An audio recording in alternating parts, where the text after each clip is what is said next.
সেদিন আমিও বানিয়েছিলাম আমসত্ত্ব, যেটা খেতে দারুণ হয়েছিল আর মাত্র একদিনের মধ্যে শুকিয়ে গিয়েছিল।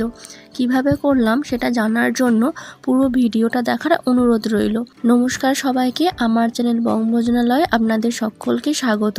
তাহলে আসুন শুরু করা যাক। প্রথমেই আমি 1 কেজি পাকা আম নিয়ে নিয়েছি। আমগুলোকে ভালো করে ধুয়ে নেব। আমি আমগুলোকে ভালো করে ধুয়ে এর খোসাগুলোকে ছাড়িয়ে নিয়েছি।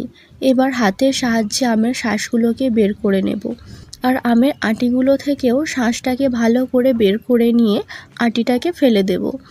আপনারা চাইলে ব্লেন্ডারের সাহায্যে এটাকে ব্লেন্ড করে নিতেই পারেন। আমার কাছে ছিল না, তাই আমি এটা হাত দিয়েই করে নিয়েছি। দেখুন হাত দিয়েও কত সুন্দর হয়েছে। এবার দেব সামান্য একটু বিট লবণ, রঙের জন্য দেব 1/2 চামচ হলুদ গুঁড়ো আর দেব 3 চামচ চিনি। এটা যেহেতু পাকা আম আর আমটাও বেশ মিষ্টিই ছিল, তাই আমি খুব বেশি চিনি দিইনি। আপনারা এটা কম বেশি করতেই পারেন। এবার সমস্ত কিছুকে ভালো করে মিশিয়ে নেব। এরপর একটা কড়াই নিয়ে নিয়েছি, কড়াইয়ে আমটাকে দিয়ে দেব। কড়াইয়ের মধ্যে আমটাকে দিয়ে কিছুক্ষণ হাই ফ্লেমে রান্না করে নেব।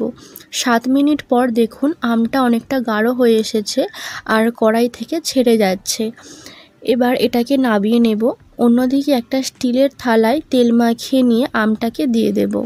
এরপর আমি এটাকে একদিন রোদে রেখেছিলাম, মানে একবেলা। দেখুন তাতেই কত সুন্দর থালা থেকে উঠে যাচ্ছে। আমসত্ত্ব তো সকলেই জানেন কতটা ভালো খেতে হয়। দারুণ খেতে হয়েছিল।